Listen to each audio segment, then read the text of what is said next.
రామాయంపేట పట్టణంలో బాపూజీ కొండా లక్ష్మణ్ బాపూజీ 109వ జయంతి సందర్భంగా మెదక్ జిల్లా బీసీ సంఘం రామాయంపేట పద్మశాలి సంఘం ఆధ్వర్యంలో జయంతి వేడుకలు ఘనంగా నిర్వహించారు. మెదక్ చౌరస్తాలో ఆయన చిత్రపటానికి పూలమాల వేసిన నివాళులర్పించారు. కొండా లక్ష్మణ్ బాపూజీ 109వ జయంతి వేడుకలు ఘనంగా నిర్వహించడం జరిగిందని తెలిపారు.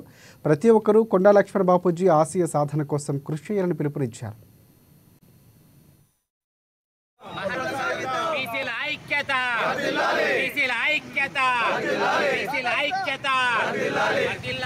బాపూజీ 109వ జయంతి సందర్భంగా రామాయంపేట పట్టణం లోపల పద్మశాలిలే కాకుండా బీసీ నాయకులందరూ కూడా ఐక్యమయ్యి ఇక్కడ సిద్దిపేట రోడ్డు పైన కొండా లక్ష్మణ్ బాపూజీ యొక్క ఫోటోను పెట్టి తర్వాత విగ్రహం పెట్టి వాళ్ళు ముందుకెళ్లాలనే ఉద్దేశంతో చేస్తున్నటువంటి కార్యక్రమంలో ఈరోజు ఈ ఫోటో పెట్టి కొండా లక్ష్మణ్ బాపూజీ జయంతిని ఘనంగా రామాయంపేట వాస్తువులు బీసీ వాళ్ళు పద్మశాలందరూ కూడా జరుపుకోవడం ఏదైతుందో ఇది చాలా సంతోషకరమైన విషయం.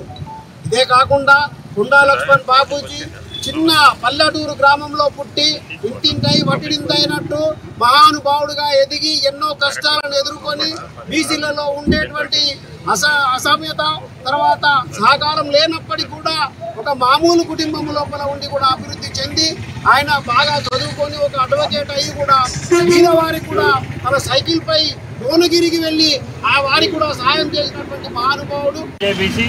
జై పద్మశాలి, జై జై పద్మశాలి.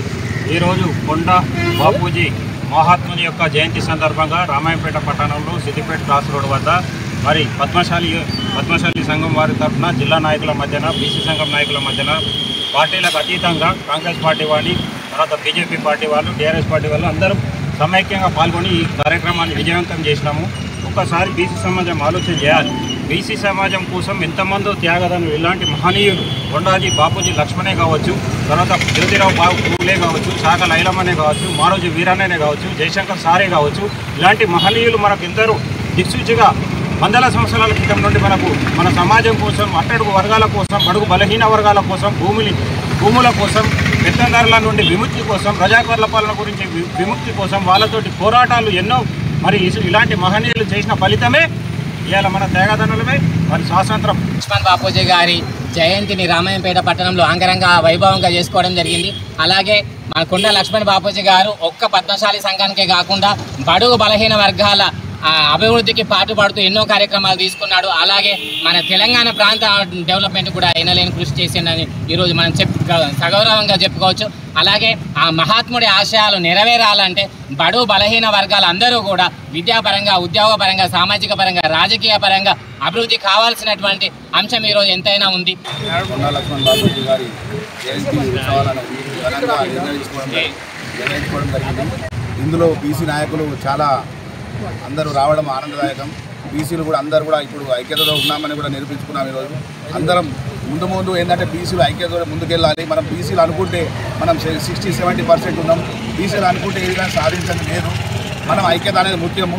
ఎవరు కానీ రాజకీయ పరంగా ఎదిగిన నాడే మనం ముందుకు పోతామని కూడా నేను తెలియజేస్తున్నాను. కొండా లక్ష్మణ్ బాపూజీ ఆయన మన బీసీ నాయకుడై ఉండి మంత్రి పదవిని కూడా వదిలిపెట్టి ఆయన తెలంగాణ కోసం పోరాటం చేసింది కాబట్టి ఈరోజు తెలంగాణ వచ్చిన తర్వాత ఆయనకు చాలా మన అమరవీరుడు అయినటువంటి కొండా లక్ష్మణ్ బాపూజీ జయంతి సందర్భంగా మరి మెదక్ జిల్లాలోని అధికారికంగా నిర్వహిస్తున్నటువంటి ఈ జయంతిని మరి పద్మశాలి సంఘ సభ్యులు మరి ముఖ్యంగా ఈ జిల్లాలో ఉన్నటువంటి బీసీ సంఘం నాయకులు అందరూ కూడా జయంతి సభలో పాల్గొంటున్నారు. ఇప్పుడు రామాయంపేటలో నిర్వహించుకున్నాం. మరి 10:30 గంటలకు మెదక్లో కలెక్టర్ గారి ఆధ్వర్యంలో జయంతి ఉత్సవాలు ప్రారంభమవుతున్నాయి కాబట్టి వివిధ గ్రామాలలో జరుపుకున్నటువంటి బీసీ నాయకులు, పద్మశాలి సంఘం నాయకులు అందరూ కూడా మెదక్ చేరుకోవాలని ఈ సందర్భంగా కోరుకుంటూ కొండా లక్ష్మణ్ బాపూజీ జయంతి శుభాకాంక్షలు